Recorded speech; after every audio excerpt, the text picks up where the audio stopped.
avec puissance, accomplit de miracles. Alléluia, alléluia, alléluia. Je sais qui je suis. Oh oui, je marche avec puissance, chaque 14, 12. Alléluia. Je sais qui je suis. Je manifeste Jésus. C'est pour cela que je suis. Je sais qui je suis. Je reste cette puissance.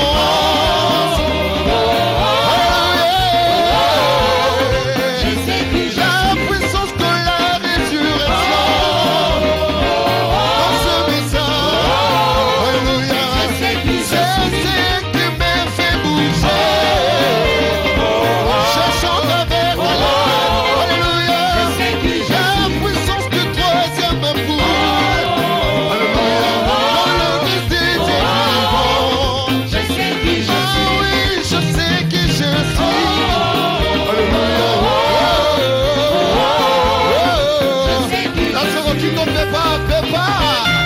Fait pas, fait pas. Fait pas, fait pas. Fait pas, fait pas. Fait pas, fait pas. Fait pas, fait pas. Fait pas, fait pas. Fait pas, fait pas. Bolivie, ça. Bougez un peu. Bougez un peu. Bougez un peu. Bougez un peu. Bougez un peu. Bougez un peu. Bougez un peu. Bougez un peu. Sautez, sautez. Sautez, sautez. Sautez, sautez. Sautez, sautez. C'est pour la gloire du Seigneur. Sautez, sautez. Sautez, sautez. Sautez, sautez. Poussez des cris. Poussez des cris. Poussez des cris. Poussez des cris. Poussez des cris. Poussez des cris. Poussez des cris. Alléluia.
Alléluia. Alléluia.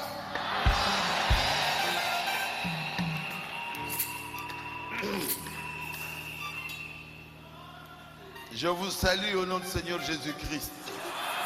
Na pesi bino mbote na kombo na kolo Yesu Kristo. Levez-vous, nous allons lire la parole de Dieu. Bote le matokotanga iloba na Nzambe.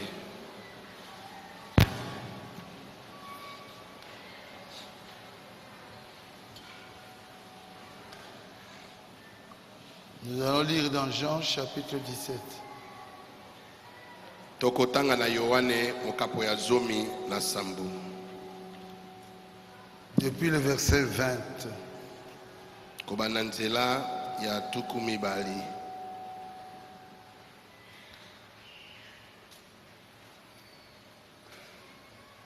Ce n'est pas pour eux seulement que je prie,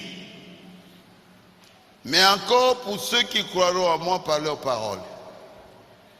Nazali kobonde la bobele pona bango te, kasi mpona bango, bakondima ngai mpona maloba na bango.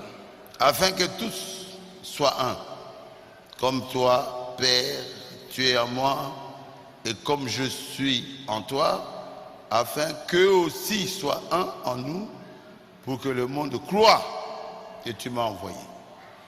Ete bango nyonso bazala moko mpela moko, yo tata ozali kati na ngai pe ngai na kati na yo, ete bango pe bazala kati na biso na ntina ete bamokili bandima ete yo otindaki ngai. Je leur ai donné la gloire que tu m'as donnée, afin qu'ils soient un, comme nous sommes un. Ngai nasili kopesa bango nkembo oyo opesaki ngai, ete bazala moko pela moko biso tozali moko. Moi en eux, toi en moi, afin qu'ils soient parfaitement un, et que le monde connaisse que tu m'as envoyé et que tu les as aimés comme tu m'as aimé. Ngai kati na bango mpe yo kati na ngai, ete babonga penza be. Père, moko ete bamokili bayeba ete yo otindi ngai pe osili kolinga bango mpela moko olingaki ngai. Père, je veux que là où je suis, ce que tu m'as donné soit aussi avec moi, afin qu'ils voient ma gloire, la gloire que tu m'as donnée, parce que tu m'as aimé avant la fondation du monde. Tata nalingi ete bango osili kopesa ngai bazala na ngai elongo na esika ezali ngai ete bamona lokumu na ngai losili yo kopesa ngai zambi olingaki ngai liboso na kozalisama na mokili. Seigneur Jésus, Kolo Yesu, je sais que c'est un jour de fête nayebi ete ezali mokolo moko ya feti, et je te demande de me conduire dans tout ce que je dirai. nasengi na yo okamba ngai na nyonso na koloba. Bénis tous ceux qui me suivent Pambola bo nyonso bazali kolanda ngai, et qu'ils croient à cet enseignement. bandimela malakisi oyo. Je serai très clair, Seigneur. Nakozala polele koleka nkolo. Fais qu'ils puissent croire. Sala ete bandima. Je te le demande dans le nom de Jésus-Christ. Nasengi oyo yango na kombo na Yesu Kristo. Amen. Amen. Veuillez vous asseoir. Bokoki kofanda. Je veux prêcher sur l'unité. Nalingi nate ya likolo na bomoko. L'unité, c'est une parfaite union de tous les croyants Bomoko ezali kosangana ya malamu be ya bandimi banso. qui possèdent le même évangile Ba oyo bazali na sango malamu moko et qui possèdent le même Saint-Esprit. pe ba oyo bazali na molimo santu moko. Et ils sont dans le corps mystique du Seigneur Jésus. Bango bazali kati na nzoto na nkolo oyo emonanaka na miso te. Ils doivent s'unir. Bango batindami kozala na bomoko. Dans la prédication unité, Na kati na lite ya bomoko prêchée à Jeffersonville, etiami na Jeffersonville, paragraphe 12, ete na sango zomi na mibale. Frère Madame dit ceci. Ndeko bwana malobi boye. Le mot unité signifie être un. Avec. Iloba oyo bomoko eningi kozala ete kozala lisanga na moko na. unité, bomoko, unis. kosangana. Ceci est un sujet assez important. Oyo, ezali lete ya moko ya motuya. Et il mérite beaucoup d'attention. Pe esengeli ete bolanda yango na bokebi nyonso. Toutefois, au moyen de ce que Dieu va donner, Atabongo na makoki na nzambe akopesa, j'aimerais vous exprimer mon opinion là-dessus. na kosepela ete natalisa bino lolenge na ngai ya komona likolo na yango. Ceci, c'est l'enseignement. Oyo ezali malakisi. C'est la doctrine. Ezali malakisi. Je veux croire que ça ne vous vexera pas. Naza neliki ete yango ekotungisa moto moko te. Ekobetisa bino libaku te. Ekobetisa moto moko libaku te. C'est que ça sera dur. Elingo bete ekozala elobeli moko ya makasi. Mais que cela vous fera prendre ceci très considérablement. Kasi yango ekozala ete bozo malakisi yango penza na eyongi nyonso. Considérez cet enseignement, veut dire prêtez attention à cet enseignement. Considérez elingo bete kotia penza matoi pe bokebi na malakisi oyo. L'unité. Bomoko. Oh, c'est sérieux. Ezali penza likamone yongi. Christ, Jésus, Kilisto Yesu a constamment prié pour l'unité des siens. tango nyonso abondelaki mpo ete baoyo aye baza na bomoko. Tout le monde n'est pas de Jésus. Bato nyonso bazali ya Yesu te. Je vais vous donner l'exemple d'un pasteur. Nakopesa bino ndakisa na mokengeli moko. Je ne citerai pas de nom. Nakotanga kombo te. Il est dans le message. Alikad na sango na tango. Et il appelle un frère. Le frère sait qu'il vit avec des femmes. Abengi ndeko mbali moko. Ndeko mobali wana aibi ete ye mokengeli wana abika bomo ya mbindo na basi. Je crois que ce frère est ici. Allo banamotote. Nakanisi ete ndeko wana azali awa mais qui ne parle pas à quelqu'un. Hein? Il est déjà parti. Alors le frère lui dit ceci. Ndeko Le alobi na yebo. pasteur, Mokengeli ayesi ko kolobela ye. tu connais ma vie? Ayebisi me oyebi bomo na ngai. Je dis oui. Ah bien. Assis-toi ici. Vanda likolo kiti oyo. La chaise porte l'image de Jésus avec un chapeau. Kiti wana na sima nango atie mutu na Yesu alatisi yango ekoti ya mwindu. Est-ce que Jésus avait un chapeau à ce temps-là? Est-ce que Yesu azangi na ekoti na tango wana? Au temps de Jésus, il n'y avait pas de chapeau comme ça. Hein. Na tango na Yesu bikoti wana ya ba borsalino ezalaki te. Alatisi Jésus chapeau. Alatisi Yesu ekoti. Et il met ça ici. Atie yango na kiti wana na sima. Et ici, comment on appelle ça? Ici, il met la tête des lions et là, la tête des lions. Awa mutu ya nkosi, awa pe mutu ya nkosi. Vandawa.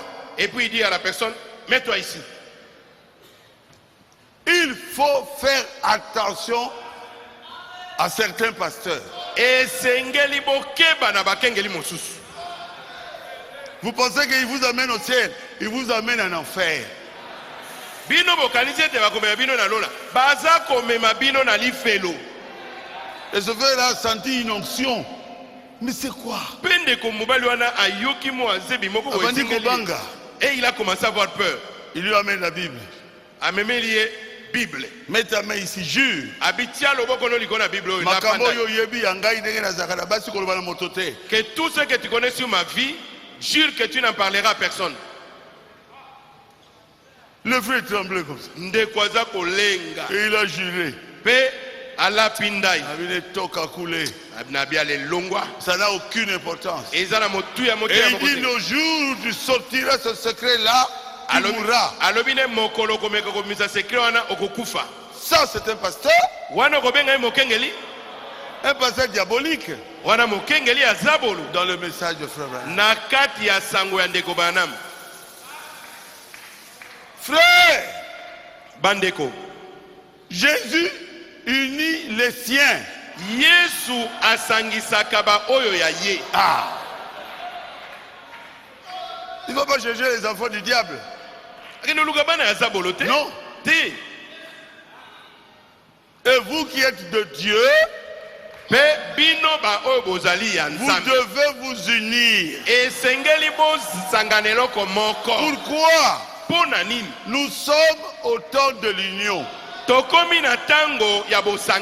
L'Union européenne, l'Union américaine, l'Union africaine. Ah, il faut aussi que nous puissions nous unir. Frère, le diable nous distrait. Il ne vaincra jamais. Dieu unira ses enfants. Le diable aussi est en train d'unir ses enfants dans le conseil écuménique catholique, protestant, kimbangiste, et ainsi de suite. Ils sont derrière quelqu'un. Le pape. Est-ce que je dis la vérité? Dieu, dans ce temps de la fin, est en train d'unir un peuple. Tous ceux qui croient au message de Frère Branham, Dieu les unit.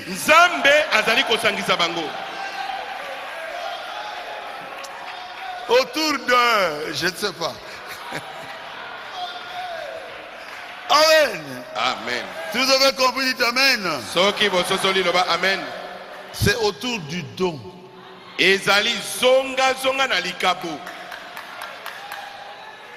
Dieu n'est pas d'accord avec la division.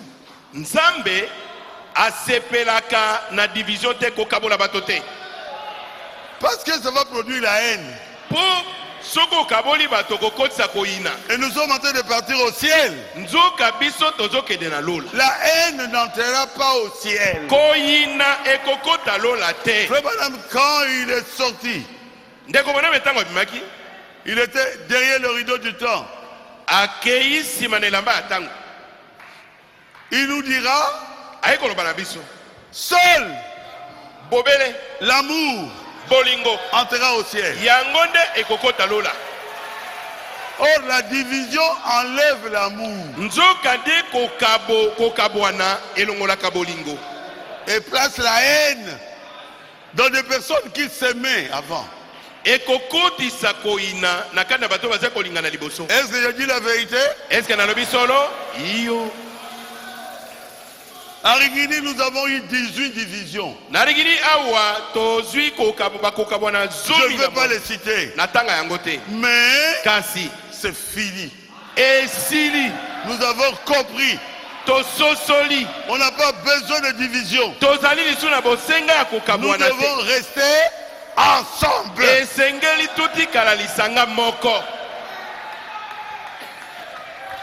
Quelqu'un peut dire Amen? Amen. Gloire à Dieu. Gloire à Dieu.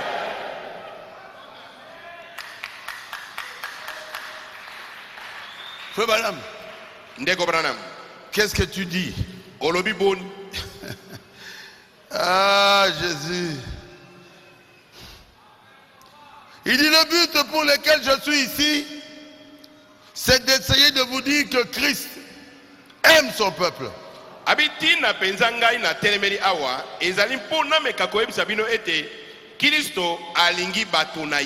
Et nous devons nous unir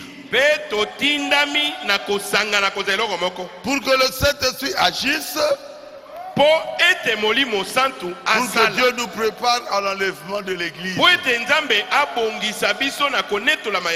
Ah oui. Message à l'église de la Odyssée, péché 1958. Paragraphe 23.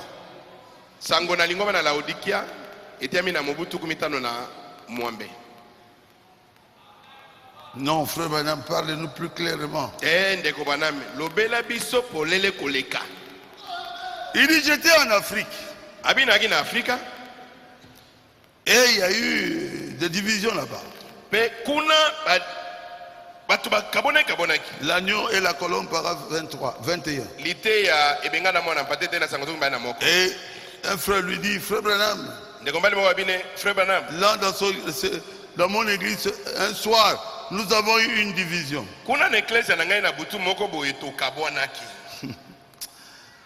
L'un faisait ça et l'autre voulait ceci. Et il y avait des petits clans dans notre église. Celui-ci est pour celui-là, celui-là est pour celui-là. Et le Saint-Esprit ne pouvait pas nous visiter. Il ne sera jamais dans de telles conditions.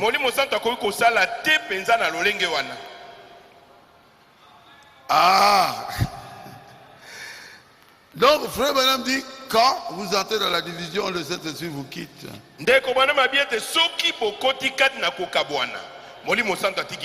il dit, un pasteur ne devrait jamais faire ça. Vous deviez vous en tenir à la parole éternelle de Dieu. La parole interdit la division. Quelqu'un peut dire amen? Amen. Là, c'est frère Branham. Dans l'expectative, frère Branham parle. Paragraphe 4. Un prédicateur m'a appelé de Louisville. Il était tout embrouillé. Et il a quitté son église. Il était sorti. Frère Branham, j'aimerais bien être fixé. Je suis allé de l'autre côté.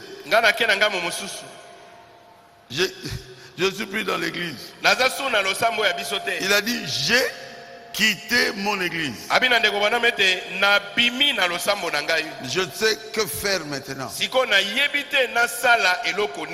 Écoutez la réponse de Frère Branham. Je dis,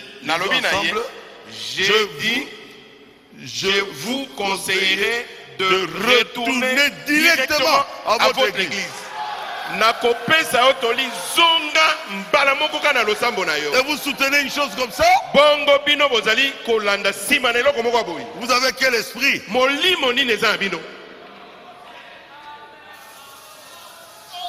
C'est la prédication expectative.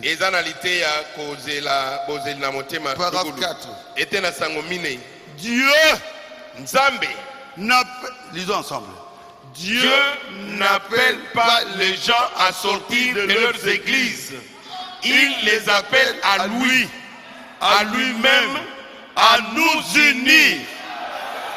Nzambe azali kobenga batu tete babima na beklezia na bango. Azali kobenga bango epai na ye. Aza kobenga bango ete basangana eloko moko. Oh frère, c'est Dieu qui m'a parlé. Quel Dieu? Oh ndeko, Nzambe nde alobeli ngai. Nzambe nino alobeli obima na losambo. Notre fête se termine aujourd'hui. Fête na biso ezosila lelo. Dans la prédication, l'unité. Nalité ya bomoko. Merci vous qui m'avez fait confiance. Merci l'église qui m'a fait confiance. Je vois l'unité qui se passe ici. Oh frère, 3 sortes de croyants. Mais pourquoi tu ne prends pas, là où Frère Branham m'a dit, nous devons être à 100% derrière le pasteur.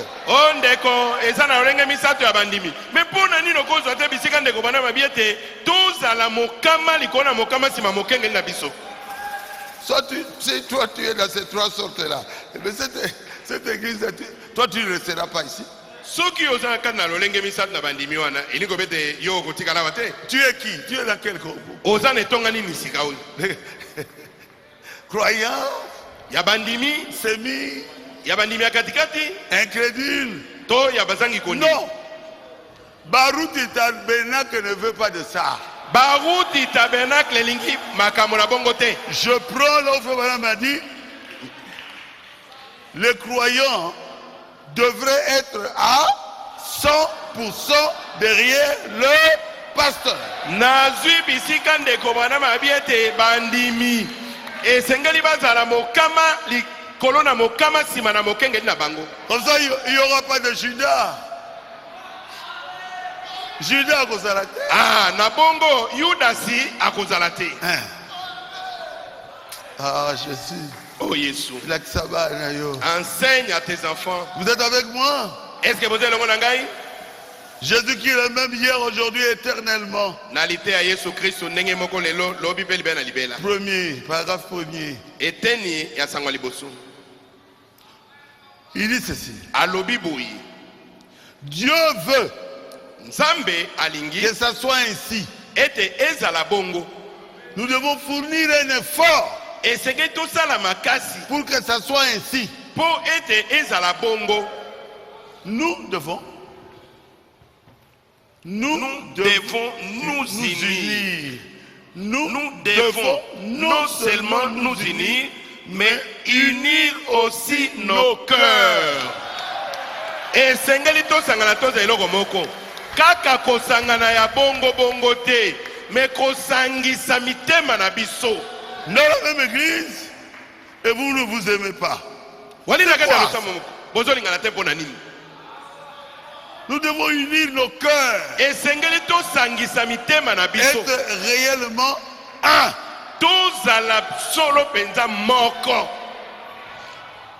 Acclamez le Seigneur Jésus.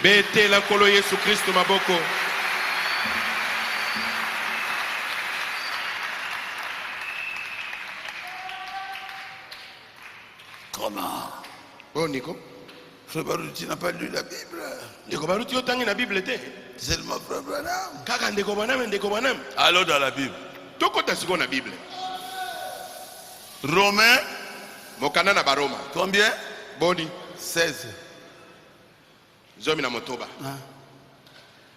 À partir du verset 17. Kobanda nzela zomi na sambo.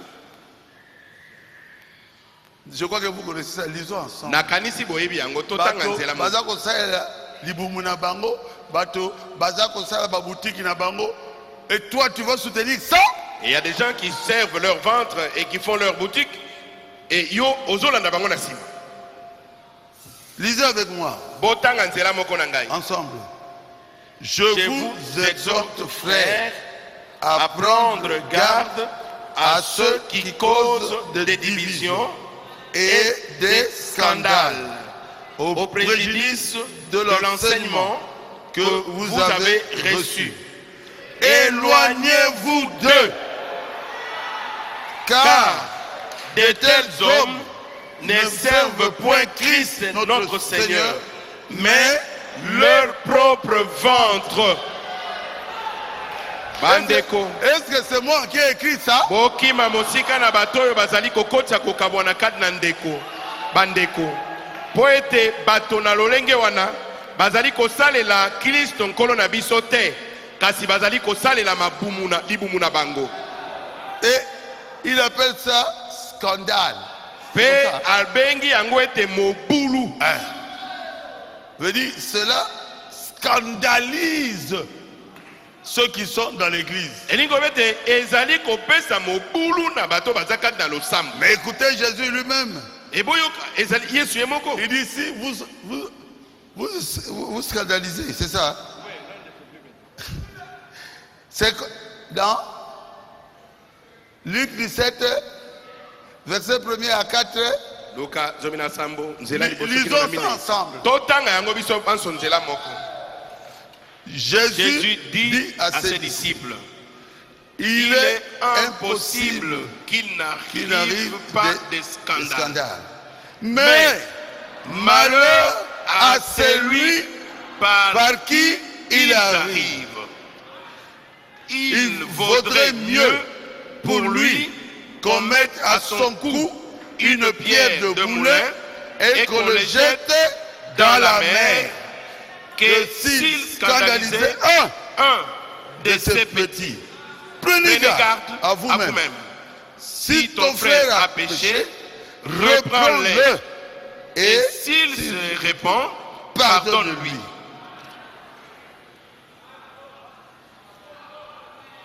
Est-ce que c'est clair? Mets ça à l'igala. Est-ce que zali polele? Quelqu'un qui commet un scandale. Ceux qui m'ont sali mobulu. Toi, tu es le Yo ozo seka ozo metele maboko. grand serviteur de Dieu. Ozo musana nzambe Dieu monene. va te condamner aussi. Nzambe akokwisa yo pe. Reprends-le. Pamela ye. Pour Jésus, Pona Yesu. à côté là, il y a un moulin. Il va prendre une meule de moulin. Jésus rempli d'amour. Yesu yatonda na bolingo. Akangi ye na kingo, apwaki ye na bozindo na mai pour qu'il ne puisse même plus sortir. C'est que Jésus est la division. Ezali kotel c'est de Yesu alingaka kokabonate. Et il ne veut pas que ses enfants soient scandalisés. Pe alingi banane batu talibakute. Même seulement un. Ata moko pamba amuke. Ne le scandalisez pas. Kotia ye mobulute. Est-ce que c'est la vérité? Est-ce que c'est solo? Iyo.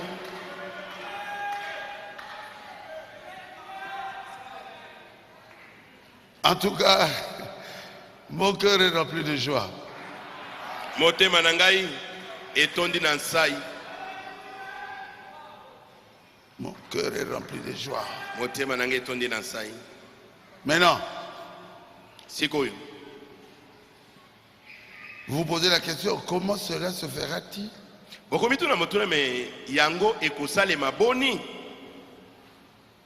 Aujourd'hui, tout le monde veut faire une église.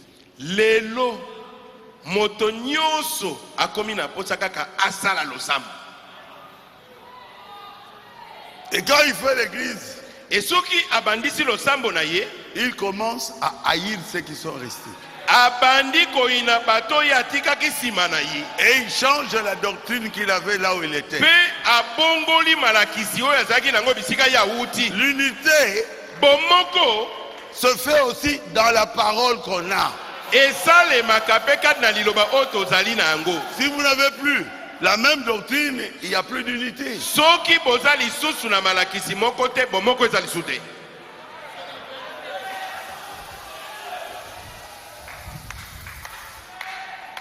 Écoutez, Boyoka. est-ce que vous aimez le prophète William Branham? Est-ce que bino bolingaka William Branham Mosakoli? Il dit, s'il donne un don à quelqu'un, Alobi soki apesi likabo na moto moko. c'est pas pour qu'il divise l'église. Ezali te mpo moto wana akabola nango ecclesia. Vous voulez dire que, oh, j'ai le Saint-Esprit. Olobo naza na molimo santo. Non, non, non, non. Te. Le discernement de l'esprit. Lisosoli na molimo. Paragraphe 41. Ete na sango tukumi na Vous moko. devez discerner quand même. Esengeli oza na lisosoli ya C'est molimo. quel esprit? Oyo molimo nini ezokamba. Même les dénominations ont maintenant plus de discernement que nous. Ata bato na bibongiseli lelo bakomi na lisosoli koleka biso. Vous mettez des sentiments, Ozotia bamposa nzoto na kati. vous irez en enfer. Okokota lifelo. Discernement de l'esprit, paragraphe 41. Lisoso na molimo ete na sango tukumi na moko. Lisons ensemble. Lorsque un homme est loin de l'esprit de Dieu, il a l'action de Dieu. Et l'action de Dieu n'est jamais de nous diviser. L'action de Dieu, c'est de nous rassembler. Car nous sommes un en Jésus-Christ. Et le dessein de Dieu, c'est de nous unir, de nous aimer les uns les autres. Soki moto azali na mosala na Nzambe, apakolami na molimo na Nzambe, aza na mosala na Nzambe. Pe mosala na Nzambe ezali ya kokabola biso te. Non. Mosala na Nzambe ezali ya kosangisa biso. Ah. Po ete biso tozali eloko moko kati na Yesu Kristo. Mpe mwango na Nzambe ezali ya kosangisa biso. Bolingana kati na bino. Frère, Bandeko, c'est ça la parole. liloba yangoyo.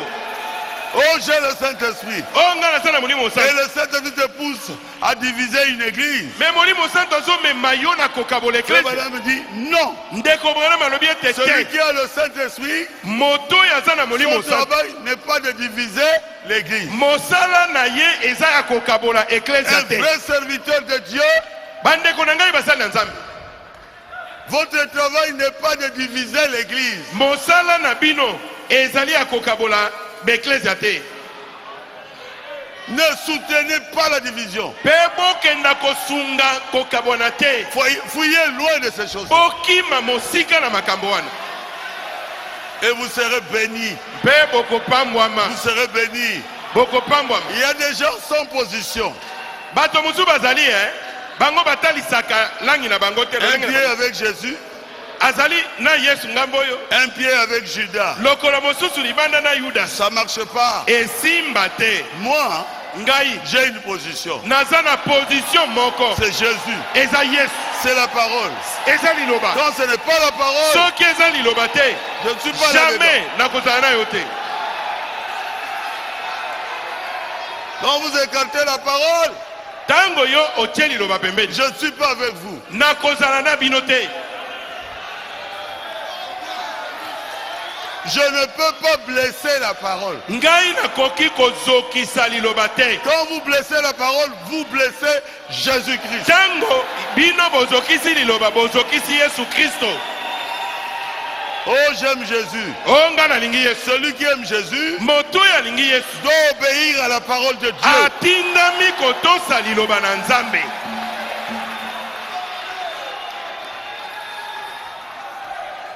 Comment Ndenge nini? allons-nous nous unir? Tokokoma boni na kosangana. Cela se fera comment? Ekosalema lolenge nini? Je vais vous dire une chose. Nakoyebisa bino eloko moko. Nous partons au ciel. Toza kokenda lola. Ça, je crois que vous le savez. Wana nakanisi boyebi yango. L'enlèvement n'est plus loin. Konetolama eza lisumu mosika te. Je vous l'annonce.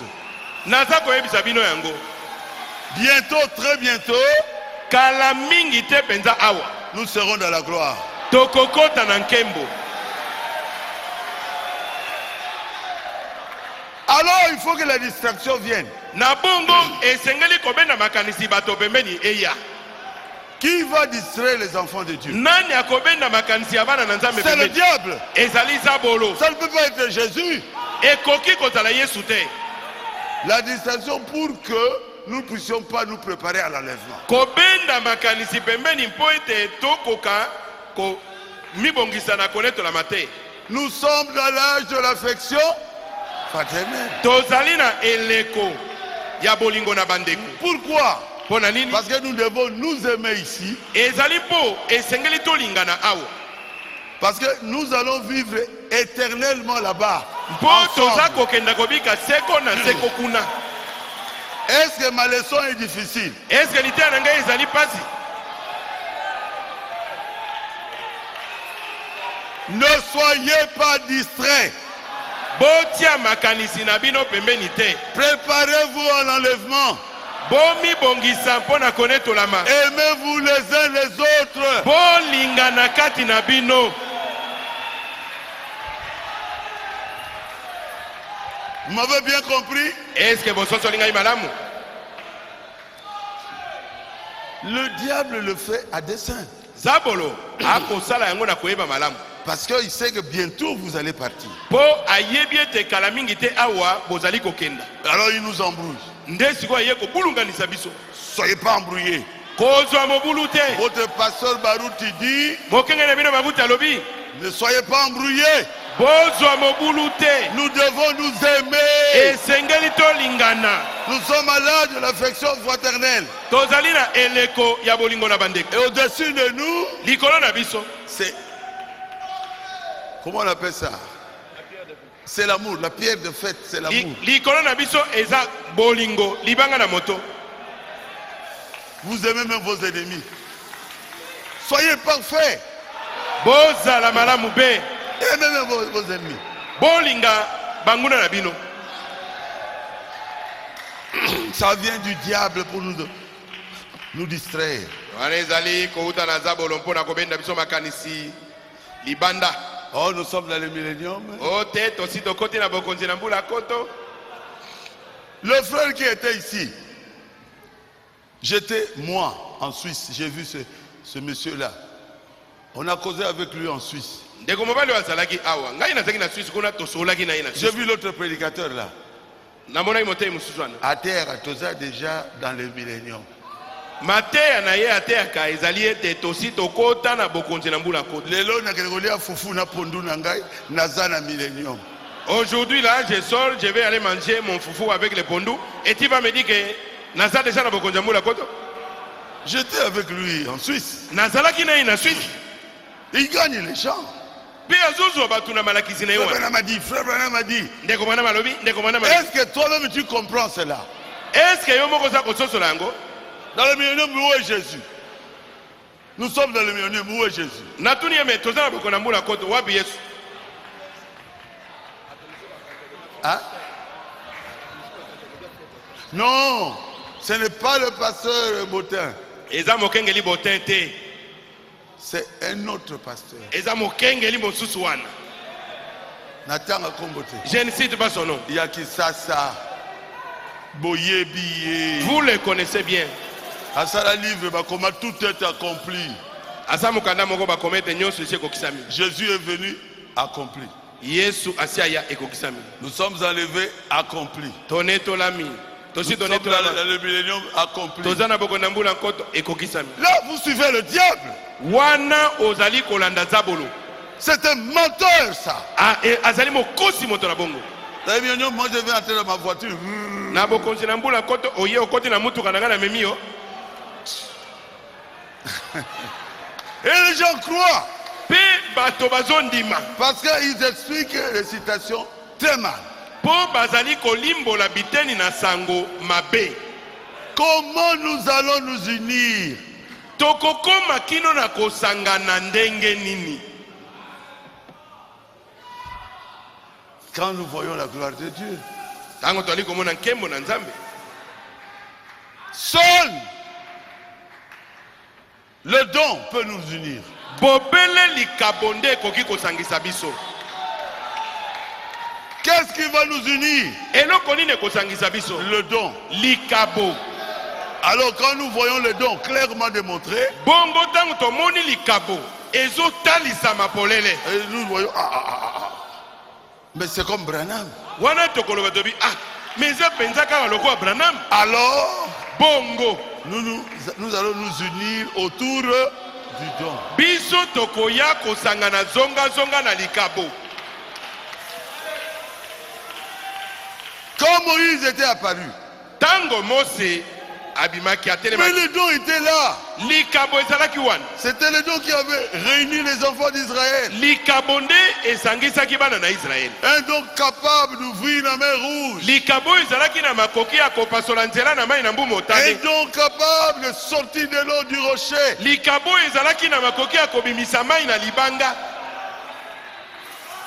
Un don qui appelait la manne du ciel. Likabo oyo ebandaki konokisa mapa lokola mvula uta na likolo. Il y a toujours les fils du diable. Mais bana na zabolo bazangaka te. Satan Corée Abiram. Data na kola na Abiram.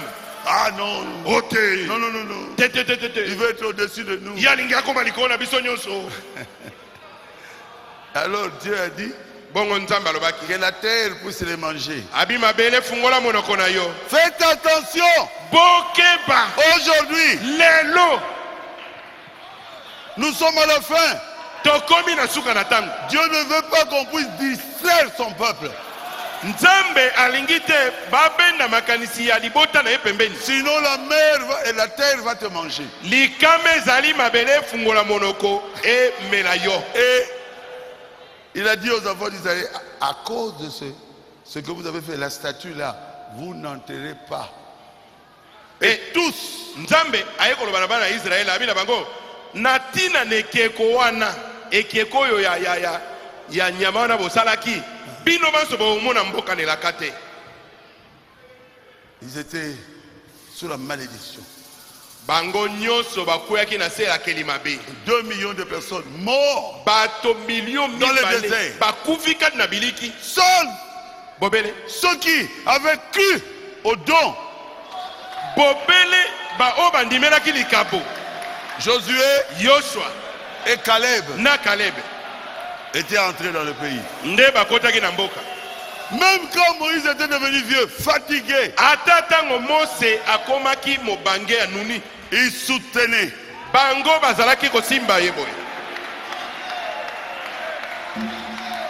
Les mains Maboko du don ya likabo pour gagner la guerre. po bakoka kolonga na etumba. Oui. Iyo Soutenez les dons qui est au milieu de vous, pardon. bosunga likabo oyo ezali na kati na bino. Ne regardez pas aux erreurs de Moïse. Botala mabunga ya Mose te. Vous êtes sûr, Boyebi malamu il avait Dieu. ete aza na Nzambe. Alors soutenez les dons. Wana bosunga likabo. Même quand il est fatigué, soutenez les mains. Ata tango alembi bino tombola ye maboko. Quand vous commencez à parler contre lui, vous allez perdre la guerre. Tango bino bobandi koloba mabe na yende bokwei na etumba. Si vous avez compris, dites Amen. Amen. Quand Jésus est venu, Tango Yesu ayaki, ceux qui étaient de Dieu ont soutenu le don. bao bazaki na Nzambe basungaki likabo. Et les autres ont combattu le don. Ba mosusu wana babundisaki likabo. Et Jésus a dit, Yesu alobi, vous verrez, bokomona vous serez chassés de ce pays. bakobenga na bino na mboka oyo. Le temple ici, Tempelo oyo il restera 10 pierres ata libanga sur l'autre pierre. moko ekotika likolo Parce na que le mungu. don est venu, Po likabo eye il a ressuscité les morts. asekwisi bakufi. Le don a fait des miracles. Likabo esa makamu Et isi. vous ne voulez pas de dons. Bino boboyi likabo. L'unité, c'est autour du don. Bomoko ezali zonga zonga na Et likabo. Israël a souffert pendant 2000 ans. Pe Israël banyokwami bilanga koto mibale. Son nation. Kozanga mboka, kozanga ekolo. Acclamez le Seigneur Jésus. Betela nkolo Yesu maboko.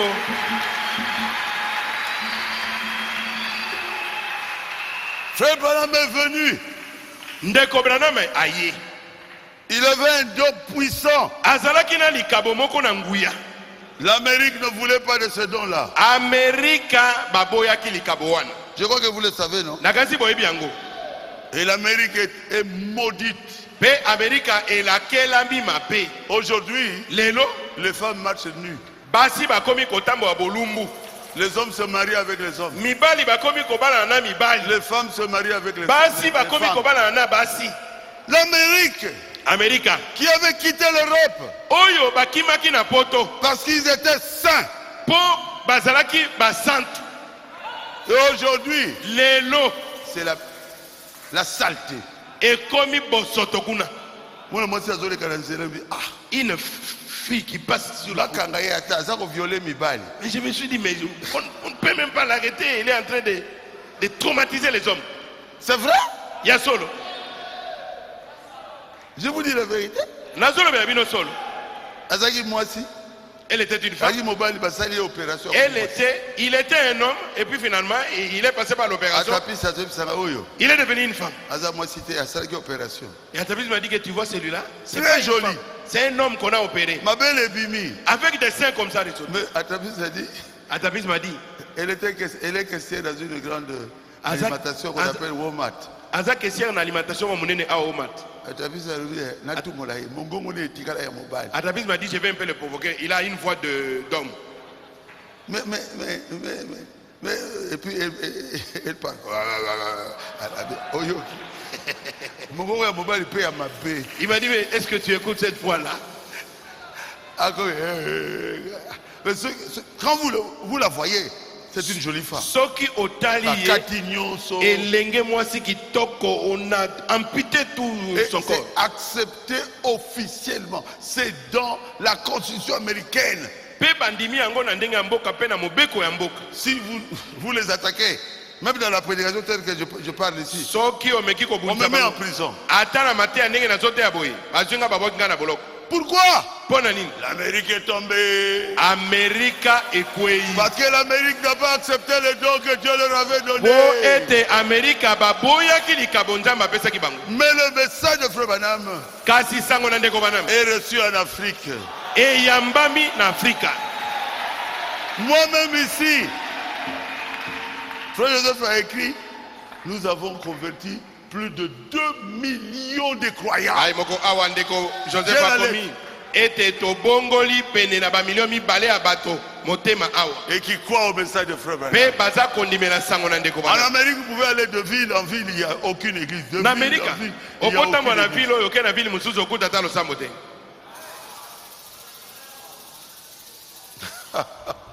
Vous voyez les églises maisons. Okuta ba ecclesia to benga ba ecclesia ndako. Tata, maman, bana, baza 10 églises. Le papa, la maman et les enfants, ils sont nombre de 10 et puis ils font une église. Alors que nous, une semaine, nous avons baptisé 820 personnes. Nzokande biso awa na poso moko to batikama mwambe na likolo. Ah oui, Solo. le don est ici. Likabo ezali awa. Vous croyez cela? Bino bondimi yango. Je vais lire les prophètes. Nakotanga mosakoli mamuke. Et vous serez contents. Pe boko sepela. À l'âge de Salomon, Na eleko ya Salomon.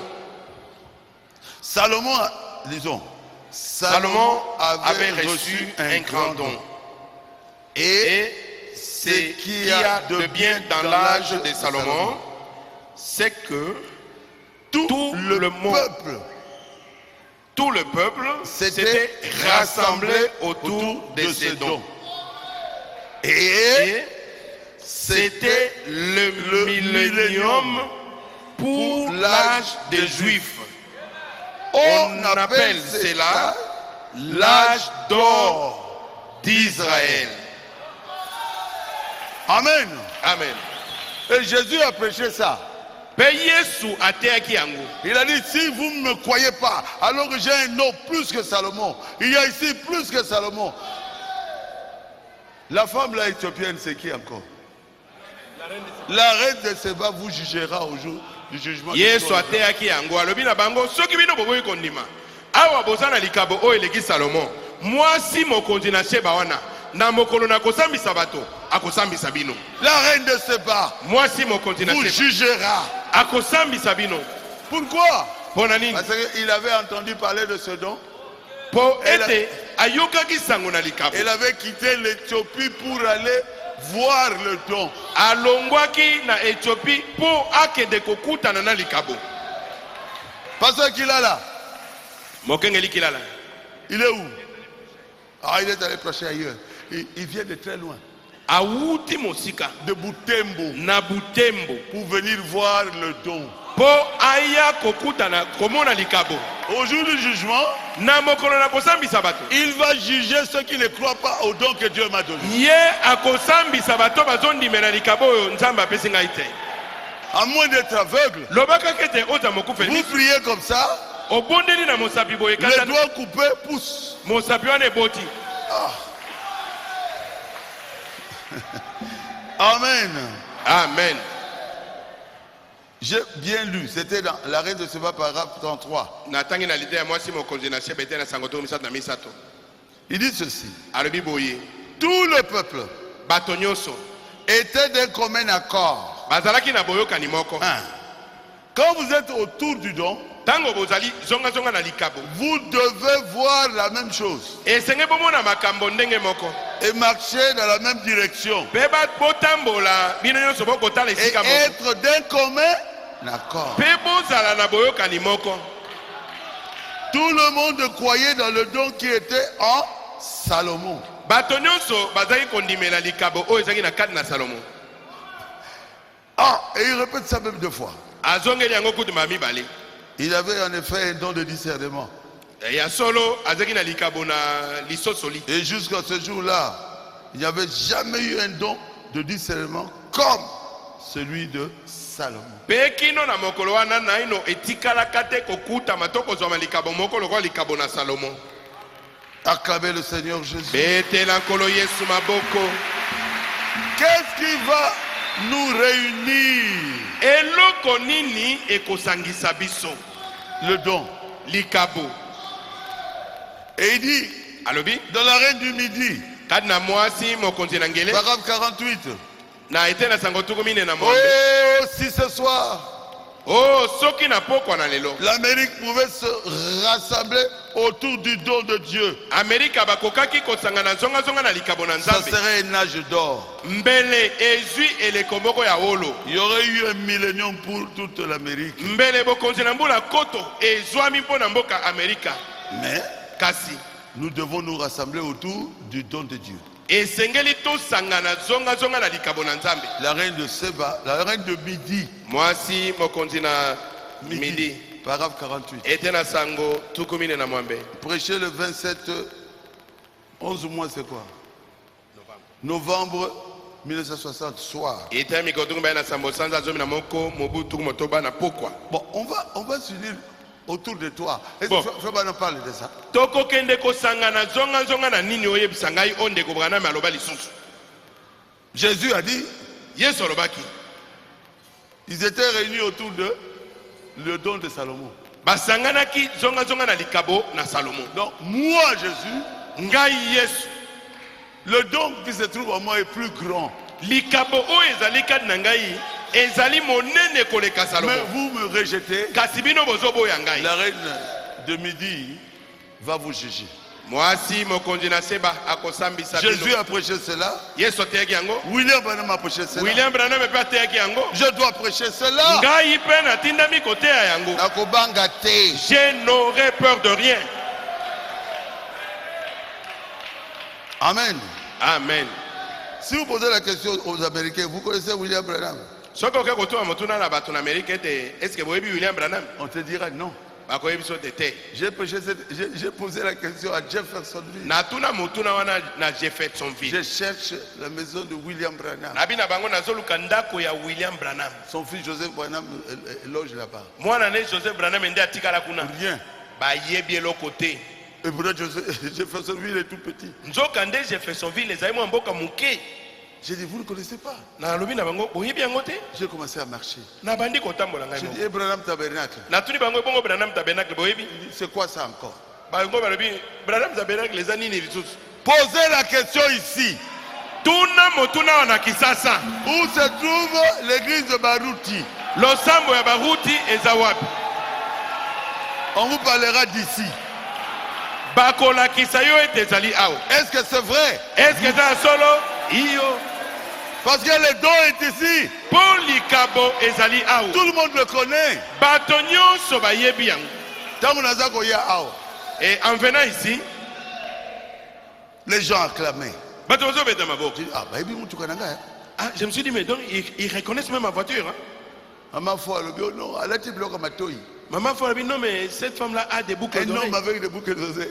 Et un homme avec des boucles d'oreilles. La vie, au Canada, zo kumisanga. Alors j'ai dit à maman, faut mais tu entends là Maman, comment faut, il est en train de alors, faire il des a éloges. Hein? Nazali, numéro 1 dans ma prédicateur du Congo. Alors, il disait, je suis le numéro 1 de tous les prédicateurs de Congo. Elle a été bloquée à ma toy. Avec un boucle d'oreille. Yo le Kibango. Il disait, toi tu es au-dessus de... Avec 2 boucles d'oreilles. Nabi Lokamatoy. La vie chérie. Nabi, chérie. Attends, elle a été bloquée à ma toy. Même s'il porte des boucles Mais d'oreille. elles ont coupé sa mobile là, yo. Mais il fait des éloges à ton mari. Partout. Bisika nyonso. Ils savent reconnaître les dons. Bayebi kososo la likabo. Même aujourd'hui. Ata lelo. Je vais prier pour les gens. Na Après le culte. na kobona mpona bakusima na Quand vous lui bangi. posez la question, Soko tuni motuna. je suis catholique. Otengai na sambela kate na Je katolika. suis protestant. Onga na ta mission. Je suis Kimbangi. Onga na zaki mangi. Ils viennent pourquoi? Bango bazoya awa kolukani. Ils suivent les dons. Bazali kolanda likabo. Et ceux du message Kasi ba oyo ya sango na tango. qui ne m'aiment pas, Boyo baza kolinga ngai te. c'est de la jalousie. Ezali zuwa.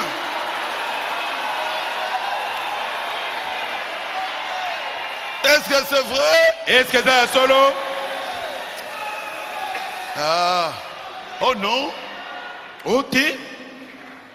Vous devez remettre le frère Branham à la chair. Esengeli bozongisa eteyelo epai na ndeko Branham ye moko. Jésus a dit, Bozongisa ndeko Branham eteyelo. Yesu alobaki. qui est ma mère? Yesu alobaki ete mama na ngai nani? Qui sont mes frères? Bandeko na ngai babali banani? Qui sont mes sœurs? bandeko na ngai basi banani? Alléluia. Amen. Mes frères, bandeko na ngai c'est vous eza bino qui entendez la parole oyo boza koyoka liloba et qui mettez la parole en pratique. mpe bozali kosalela liloba. Il dit le Dieu d'Abraham abi nzambe na abrahama était devenu le Dieu de qui? akomaka nzambe ya nani? D'Isaac. ya izaka. Et le Dieu d'Isaac epe nzambe na izaka était devenu le Dieu de qui? akomaka nzambe na nani? De yakobo. non. Était devenu le Dieu de Jacob. akomaka nzambe na yakobo. Et Jésus ajoute, mpe yesu abakisi Dieu nzambe n'est pas le Dieu des morts. azali nzambe na bawei te. Il est le Dieu des vivants. azali nzambe na bato na bomoi.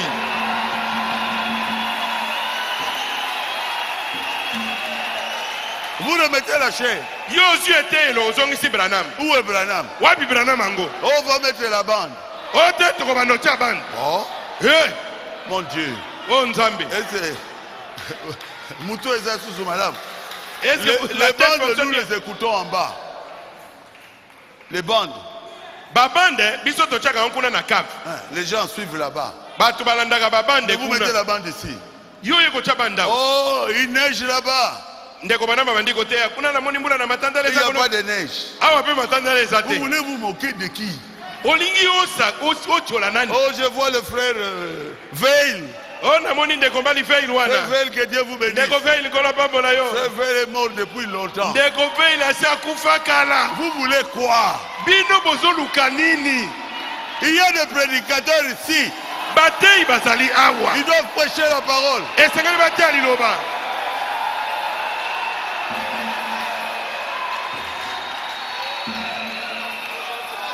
Vous mettez les bandes pour détruire Ephésiens 4. bozotia babande mpo bino bolongola batei. Non, vous ne saurez pas. bokokoka te. Vous êtes incapable d'enlever même un iota. ozali na makoki ya kolongola ta litono ya ite. Si je prêche quelque chose que Frère Branham n'a pas prêché, venez, montrez-moi. Parce que je suis dans le message de Frère Branham. Si je prêche quelque chose, soki nazota eloko moko ndeko bana mateyaki te ya kolakisa ngai mpo naza na kati na sango na ye. je vais changer. nakobongola. Mais dis, hein? Oh, dit la voix. balobi o te balobi mongongo. Oh, oh. vous avez écouté la voix de Jésus? bino boyoka mongongo na yesu. Mais il nous a dit, voici les miracles qui accompagneront ceux qui auront vu. me yesu alobi na biso ete tala bikamwiseli oyo ebilaki oyo bandimelaki. Est-ce que nous ne croyons pas à ça? eske tozondima yango te? On a écouté la voix de Jésus. eske toyoka mongongo na yesu? Oh, la voix. La voix, c'est quoi? oh la voix de branam. voix eza nini? Qu'est-ce que vous fabriquez? bolingi kosala eloko Vous nini? avez écouté la voix de Paul? bino boyoka mongongo ya polo. Mais Frère Branham m'a dit, là-bas, derrière le rideau de temps, j'ai prêché comme Paul. me ndeko bana mabe ete kuna nsima na elamba na ntango ngai nateyaki alobaki nateyaki lokola polo. La voix. oh mongongo. Les Américains connaissent l'anglais. bato na amerika bayebi ngelesi. Combien croient au message? bato boni bazondimela sango na ntango. La voix. oh mongongo. Écoutez le prophète lui-même. boyoka mosakoli ye moko ndenge azoloba. Quand j'aurai terminé le travail, ntango ngai nakosilisa mosala na ngai je lirai, je ferai ma dernière prédication. mpe nakoteya liteya na ngai ya suka. Et ma Bible sera fermée. e ntango nakokanga biblia na Et ngai quand je vais mourir, nakokufa. je ne pourrai rien faire, plus rien faire pour vous. nakokoka lisu kosalela bino eloko moko te. Et ce frère Branham l'a dit, eske ndeko bana balobi yango? je vais vous lire ça. bozela natangela bino yango.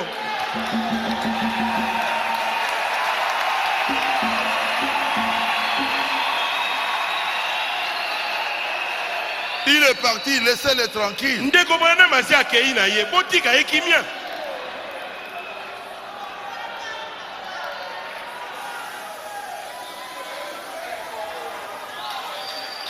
Life story. lisolo na bomoi na ngai. When I preach my last sermon, ntango nakoteya liteya na ngai ya suka. The Bible is closed for its last time on my papa. Pe na kokanga Biblia na ngai mpo na mbala ya suka. My last prayer has been offered up to God. Ibone na nga suka na sili kopesa ngwe pai na nkolo. I can't do no more for him. Na kokoka lisusu kosala eloko moko te. Then I want him to come. Nde na tango yango na kosepela ete aya. Take me away. Bongo alongola ngai. That's right. Wana eza na nzela. Il dit, quand je mourrai, Abitango ngai na kokufa. je ne pourrai plus rien faire pour lui. Na kokoka su kosala eloko moko te mpona. C'est terminé. Esili. Oh frère Branham, O ndeko Branham. oh frère Branham, O ndeko ne Branham. m'abandonne pas. O kotika biso te. C'est du spiritisme. Wana ezali losambo ya bawei. Et il dit, frère Branham, parle-nous encore. Ndeko Branham elobela Là, ngai. j'avais lu dans Life Story, paragraphe 49. Wana tanga na lisona bomo na ngai ete na sango tukumine na libuwa. Voici ce qu'il dit. Boyoka oyo azali koloba. Guérir le spirit Kokota kati na entrons molimo. dans l'esprit. Kokota kati na molimo. Paragraphe 12. Ete na sango zomi na mibale. Lisons ensemble. Cependant, Dieu fait toujours un moyen pour son Église. Quand il a fini avec un homme, il y a a un autre en attente. en attente. Et Et Dieu prend son homme, mais jamais son esprit. Il a toujours eu quelqu'un d'autre sur qui il peut mettre son esprit. C'est Branham. Branham ende mutu azoloba yango. Quand Dieu termine avec quelqu'un, Tango nzambe asisi mosala c'est moto terminé avec la personne, esili na moto wana. mais il a déjà quelqu'un d'autre qui va continuer. Mais aza deja na moto mosusu oyo akokoba. Et il prend son esprit, Pe akokamata il molimo met na dans ye, cet homme-là. atie na kati na Et mobali cet wana. homme continue le travail. Pe moto yango akokoba na mosala. Vous allez le remettre comme ça. Comment? Oh, c'est le Saint-Esprit, écoutez, qui prend la relève. Mais oh non, molimo santu yende moto akokitana na mosala. Écoutez, Boyoka. Dieu était au-dessus de nous, Nzambe azaki likolo na biso. dans la colonne de feu. Kati na likondi na moto. Dieu Nzambe est venu avec nous aye elongo na biso. dans un homme appelé Jésus. Kati na mobali moko Yesu. Dieu, Nzambe le Saint-Esprit, molimo mosantu travaille aujourd'hui avec des hommes azali kosala lelo na bato dans son église na kati na eklezia na ye par le Saint-Esprit. na nzela ya molimo mosantu. C'est la dispensation du Saint-Esprit. Oyo ezali eleko ya molimo Dans mosantu. la dispensation du Saint-Esprit, Na kati ya eleko ya molimo mosantu, le Saint-Esprit travaille dans des êtres humains molimo mosantu azali kosala mosala kati na bato. qu'il a oint du Saint-Esprit. Bato oyo ye apakoli na molimo mosantu. Oh non! Ote Dans la dispensation du Saint-Esprit, c'est Dieu lui-même, le Saint-Esprit lui-même qui travaille. na eleko ya molimo mosantu ye moko nde moto akosala mosala. Ici, Awa na baruta si le bena. Saint-Esprit commence à parler là-bas. Soki molimo mosantu akiti awa bandi koloba. Aïe, molimo santo na ye, Moi le Saint-Esprit, je suis venu. na ye kosala lelo awa, Je suis venu aujourd'hui pour ndako ye kotika la fille du bobo. Ebrezi. Mwana na mwana koluka nzela kobimela. Kozotala, aza wa. Vous allez chercher, mais il est où? Ni nazali awa na likolo. Je suis sur le site. Dieu Nzambe travaille toujours avec un homme. asala katango nyonso na moto. L'ange est venu vers Corneille. Mwanje akendeke pa na colonel. Il lui dit, Alobi na ye. moi je ne peux rien faire pour toi. Mais c'est la dispensation du Saint-Esprit. Va à Jopé, va appeler qui? Pierre. Mwanje abine ngana kosala yo eloko moko te. Ezali eleko ya molimo santu. Kenda kuna na mboka Jope, kenda kobenga Petelo. Et Dieu, l'ange lui a donné l'adresse. Mwanje apesi adresse ya Pierre. C'est Jopé qui était, et Pierre qui était venu. Pierre nde ayaki. Parce que Dieu appelle ça qui est Molimo Moussanto. Parce que Dieu avait baptisé Pierre du Saint-Esprit. Dieu sauve l'homme à travers un autre homme. Nzambe abikisaka moto na nzela ya moto mosusu. Et Pierre a prêché. Petero ateki bango. Et le Saint-Esprit est descendu. Pe Molimo Santu akitaki. Pourquoi l'ange n'avait pas prêché? Pona nini monja te akite? Il ne peut pas le faire. Akoka kosala ngo te. Il fallait un homme. Esengelaki moto aya. Amen. Amen. Pour que vous soyez sauvés, Po bino bobikisama. quelqu'un vous a prêché. Moto moko nde atei yo. Ce n'était pas le Saint-Esprit qui est venu lui-même. Oh, Ezaki Molimo Santu te yaki moka bio. mon serviteur Mbouyi. Mosali nanga mbuyi. Si le Saint-Esprit commence à parler ici, Soki Molimo Santu abandi koloba. nous sommes sur Torobim. Tous nous allons fuir. Acclamez le Seigneur. Betela nkolo maboko. Le Saint-Esprit, c'est nous. Molimo Santu ezali biso. Quand je te vois, je vois le Saint-Esprit. Tango namoni yo, namoni Molimo Santu. Parce que tu as reçu le baptême du Saint-Esprit. Po ozwi libatisi ya Molimo Santu. Oyebi makambote, vanda. Si tu ne connais rien, retire-toi, reste tranquille.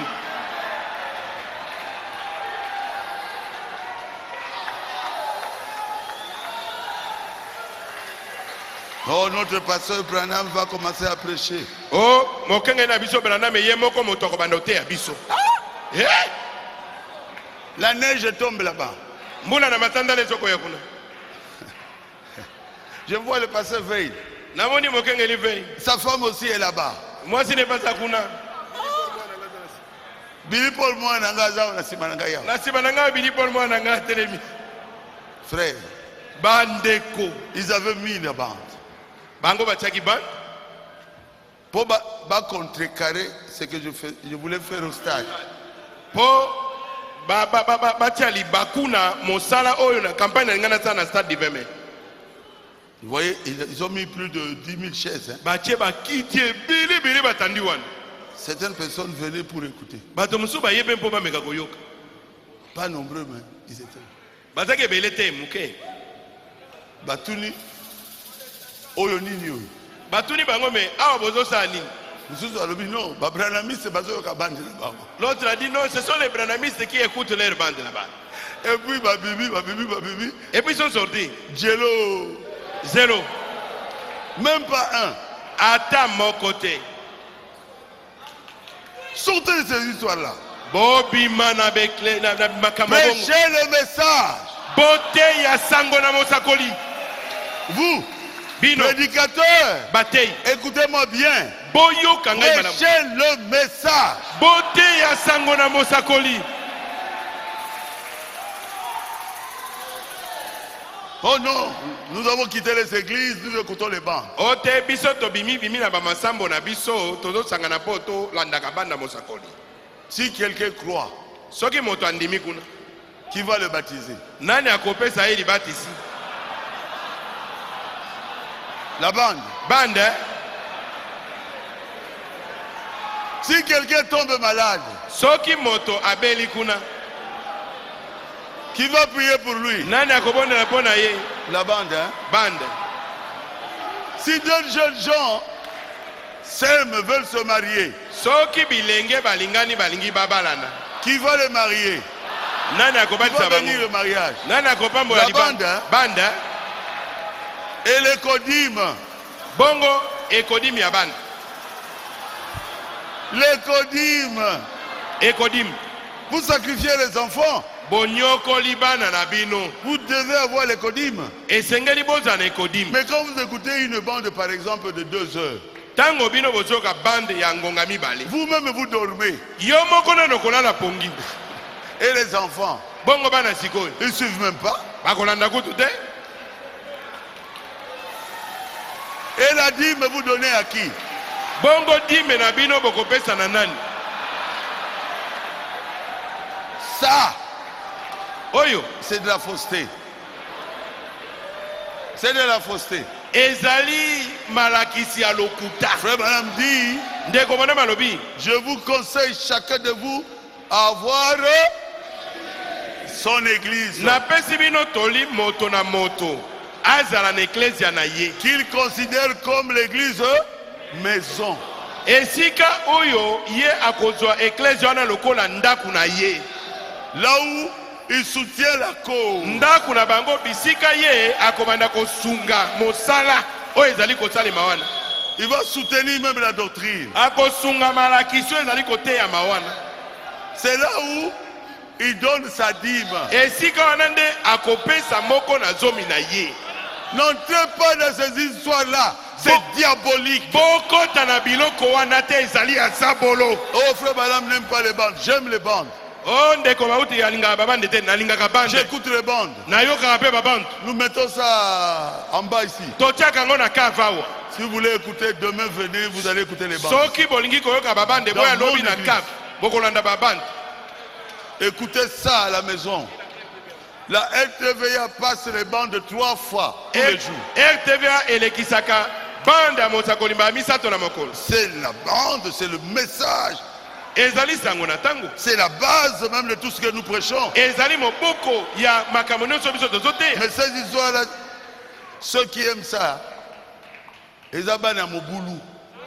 et de gens qui aiment ce genre de choses ce sont de renégats Ils Des n'ont pas, troubles faits. ils n'ont pas de diacres, ils n'ont personne pour les contrôler. balingaka basungi te balingaka moto moko te aza pembeni Ils mpona kobanda finissent par kokekela ye croire que Branham est Dieu. suka na bango ezali ya kondima ete branam aza nzambe Et Soukana Bango peut pas quoi frère Joseph Branham aza Dieu. esuka na bango ils vont finir par croire que Joseph branam aza nzambe Bien-aimés, balingami aimez vos pasteurs, bolinga bakengeli na bino soutenez-les. bosunga bakengeli na bino L'évangile continuera jusqu'à ce que Jésus vienne. sango malamu ekokoba kino yesu akoya Et nous continuons à prêcher ce message. mpe tokokoba koteya sango oyo Nous aimons le message. biso tolingi sango na ntango Nous aimons le frère Branham. biso tolingi ndeko branam Nous ne voulons pas les... tolingi makambo ya mbilinga mbilinga Non. te Non. te Quelqu'un peut dire Amen? amen Ah. Ah non. Il n'y a pas de relève. o makambo ya kokitana na mosala awa eza te Vous êtes avec moi? eske boza nango na ngai Bien aimé. balingami Il n'y en a pas vraiment. ya solo mpenza mosala etikalaka boye na pamba kaka boye Est-ce que c'est frère Barouti qui a fabriqué ça? eske ndeko baruti nde moto abisaleli makambo yango toboni C'est frère Barouti, hein? eza ndeko baruti Attendez. bozela Non, ce n'est pas frère Barouti. eza ndeko baruti te Je suis sûr que ce n'est pas frère Barouti. nayebi malamu ete eza ndeko baruti te Écoutez-moi, écoutez-moi très bien. landa ngai malamu malamu mpenza Frère Branham dit ceci. ndeko branam azoloba boye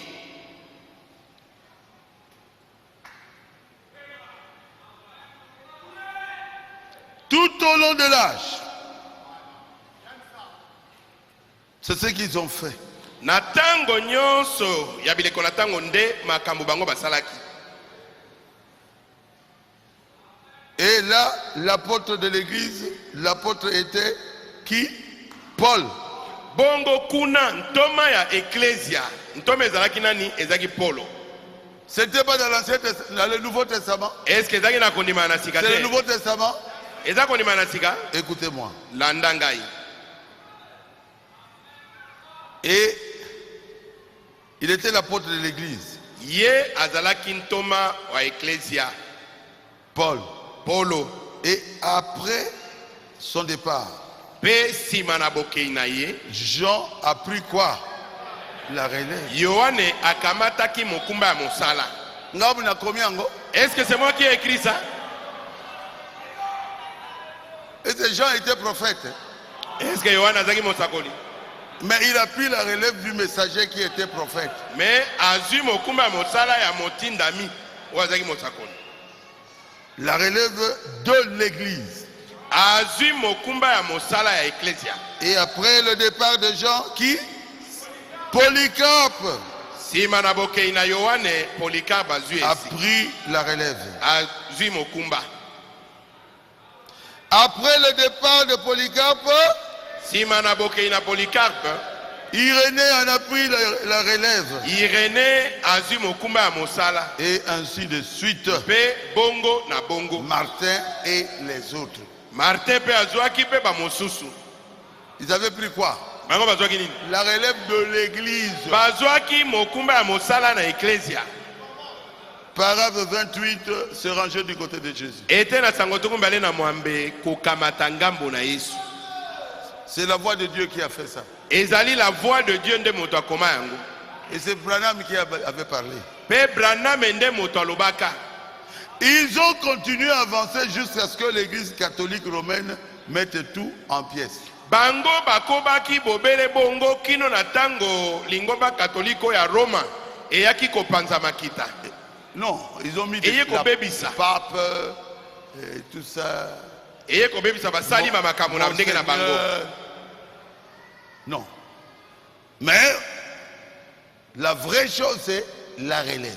Kasi eloko ya solo eza na kati wana ezande ko zwa mokumba ya bosala. Quelqu'un peut dire Amen. Amen. Parce que moi je n'ai rien fabriqué. Po ngai na misai eloko moko te. Et il parle de la relève de ces temps.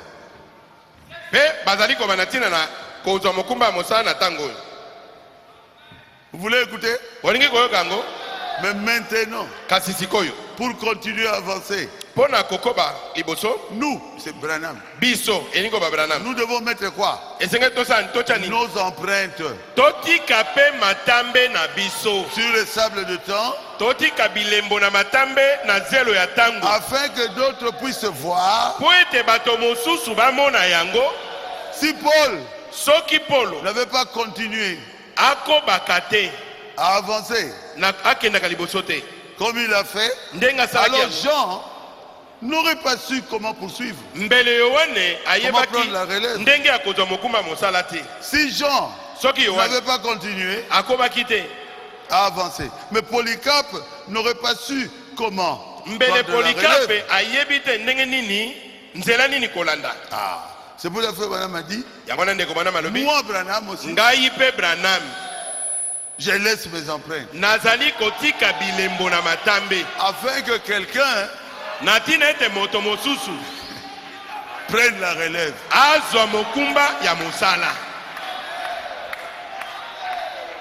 Est-ce que Paul, Jean était dans sa famille?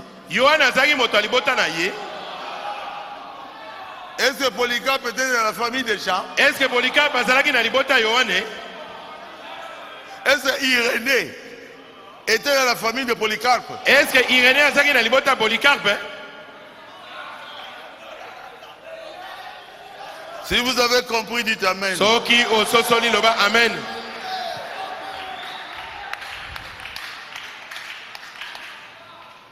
Il se peut que ce soit la fin de ma route. Il se peut que ce soit la venue du Seigneur. Para 61, toujours se ranger. Et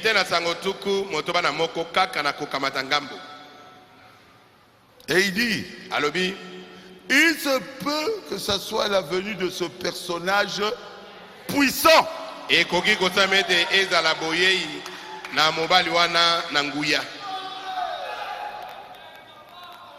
Moi je ne connais pas ce personnage puissant. Là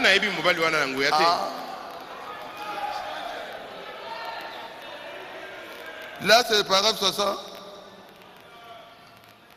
61. Et il reprend ça encore au paragraphe 62. Il y a trois choses qui pourraient m'arriver. C'est soit la fin de ma route, alors cet autre qui doit venir, laissons-le venir. J'aurais ouvert la voie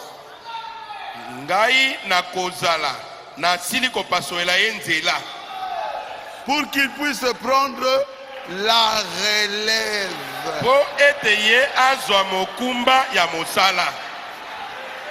cet homme puissant là. Parce que souvenez-vous, celui qui viendra prêcher se tiendra à la parole, ramenant la foi des enfants à celle des pères. Il se peut que ce soit la fin de ma route. Oh non, il parle de tout le monde. Ah.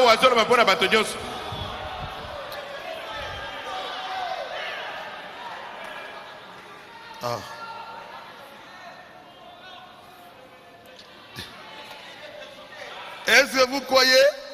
Est-ce que vous voulez l'esprit de vérité? Paragraphe 20.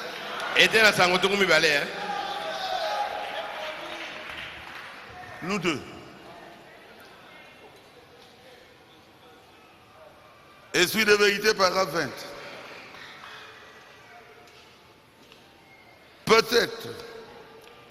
Peut-être que c'est le temps pour moi de rentrer à la maison. On dirait que c'est vraiment cela. Si c'est le cas, il s'élèvera après moi quelqu'un qui continuera avec le message. Ça sera une personne étrange, mais il s'élèvera après ceci et continuera avec le message. Et écoutez cela. Tant que c'est scripturé, accrochez-vous-y.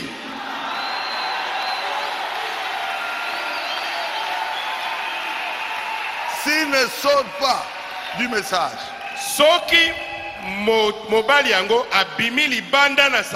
et il reste scripturé,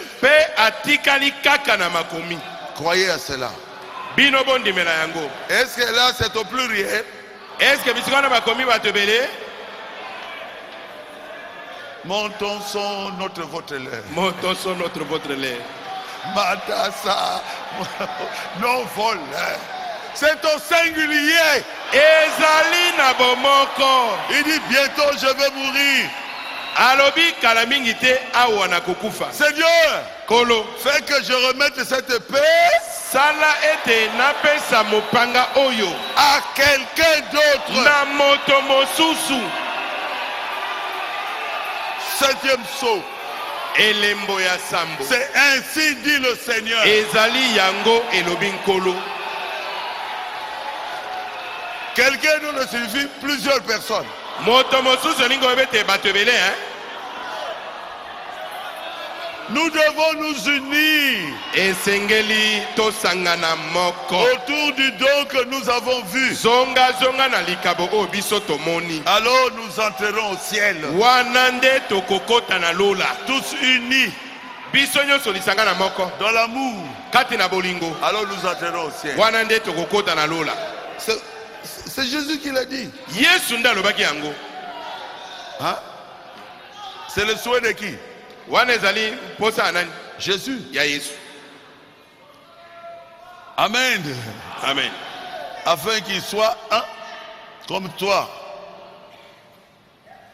Père, tu es en moi. Comme je suis en toi. Afin qu'eux aussi soient un. En nous. Je leur ai donné la gloire que tu m'as donnée. Afin qu'ils soient un. Comme nous sommes un. Qui veut ça? C'est Jésus. Personne ne vous troublera. Personne. Si vous êtes de Dieu, vous comprenez ce que je viens de dire.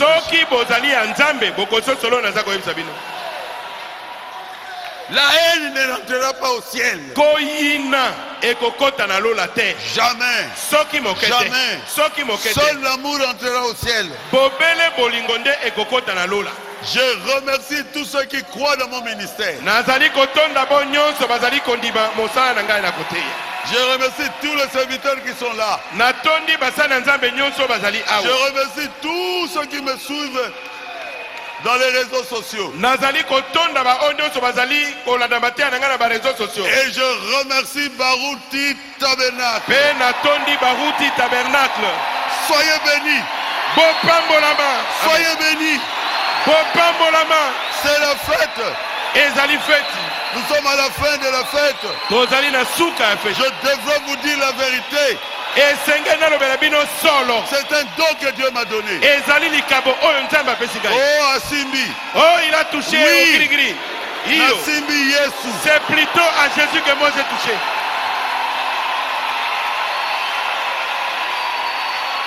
Bakoyoka lokito e.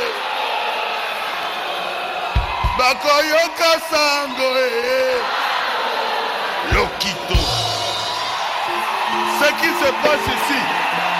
Ce qui se passe ici. Oh, ezali kosalema awa. C'est le monde entier qui suit ça. Mokili mobimba bazali kolanda yango. Vous avez suivi?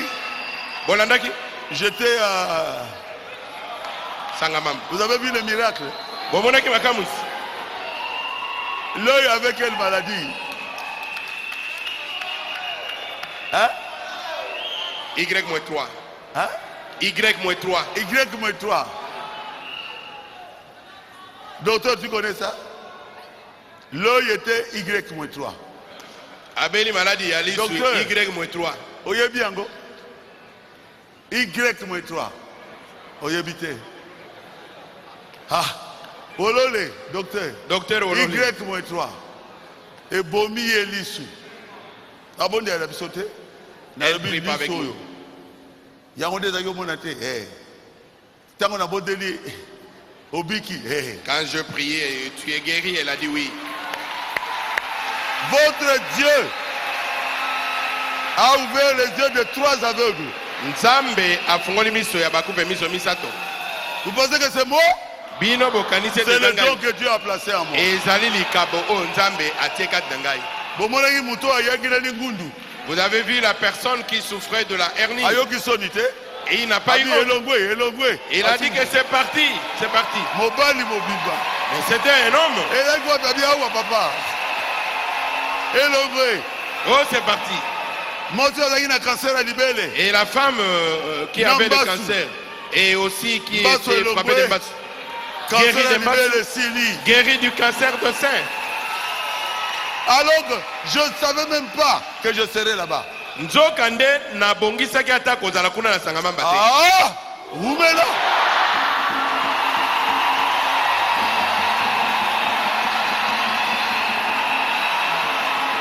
Bakoyoka lokito e. Akoyoka sango. Bakoyoka sango. Akoyoka. Ça partira. Ekokenda, ekotambola. Et la reine de Seba Pe mwasi mokonzi na Sheba viendra. akoya. Arosomba bakiti. Et elle viendra acheter des chaises ici pour le tabernacle. Oh Jésus, Oh mon Dieu. je vous remercie. Natondi bino. Je m'arrête là. Nasukeli awa.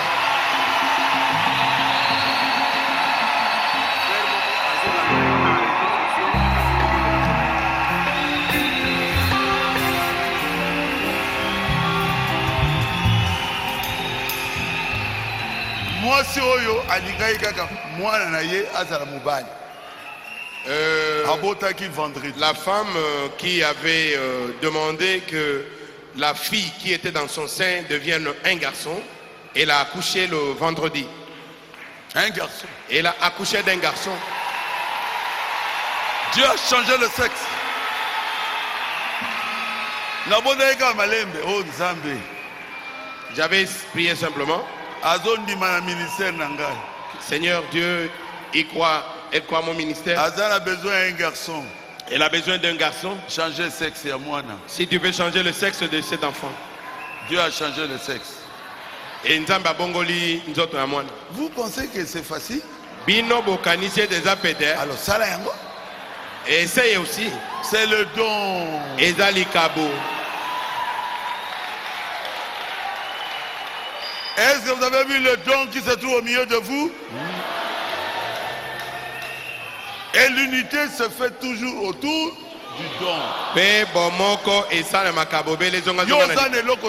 Toi, tu n'as rien. Comment allons-nous te suivre? Comment? Tu n'as rien, tu n'as rien. Bon, c'est pas lié, hein?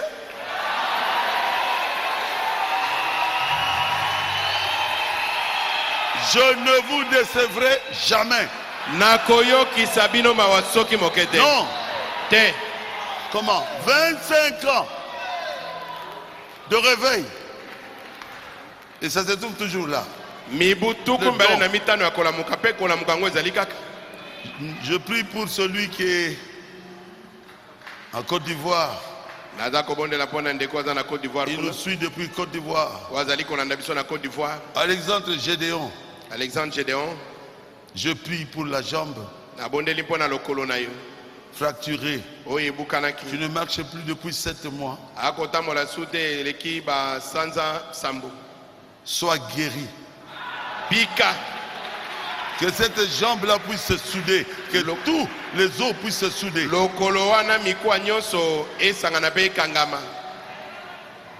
Vous n'avez même pas besoin d'une prière. Si tu crois là-bas, tu es guéri. Au nom de Jésus. Que ces os-là qui te font souffrir puissent se souder. Au nom de Jésus-Christ. Au nom de Jésus. Amen. Amen.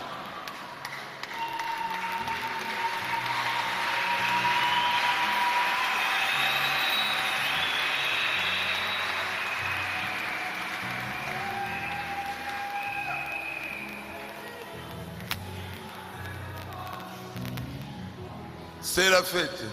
Et dans les fêtes. Et ici.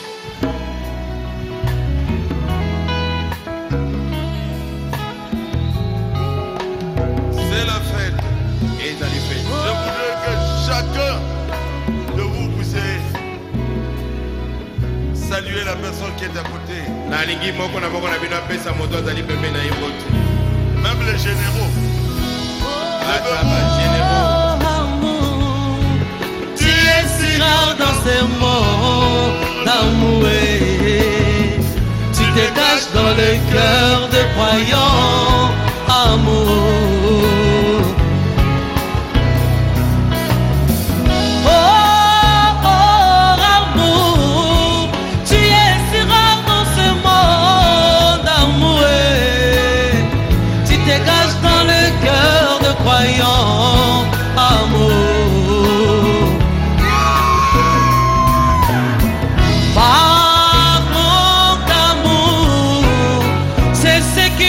Ce mot d'amour, c'est ce qui tue ce mot d'amour divin. Juste un tour d'amour dans des églises amoureuses, allayant la chair jusqu'au dernier vent. Amour. Et mettons dehors les critiques, amour. Et mettons dehors les divisions, amour. C'est toi le grand souhait.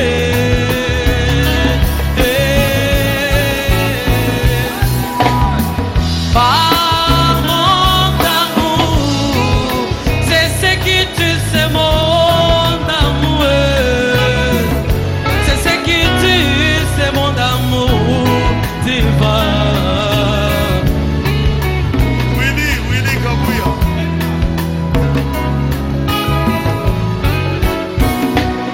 Si montez-nous, oh mon Jésus, si montez-nous, mon Jésus,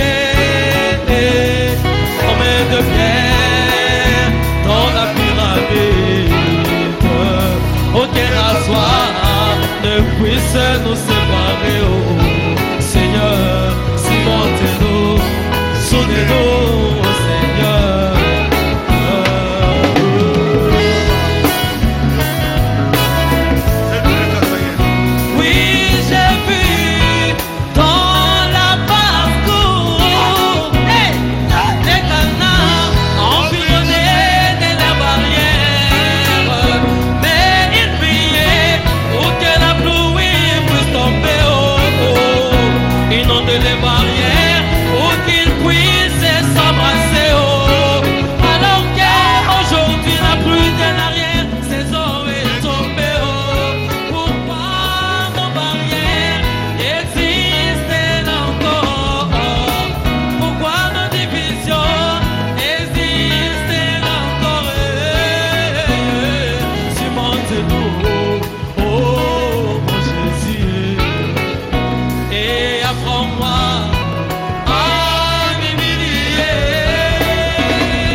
de pied.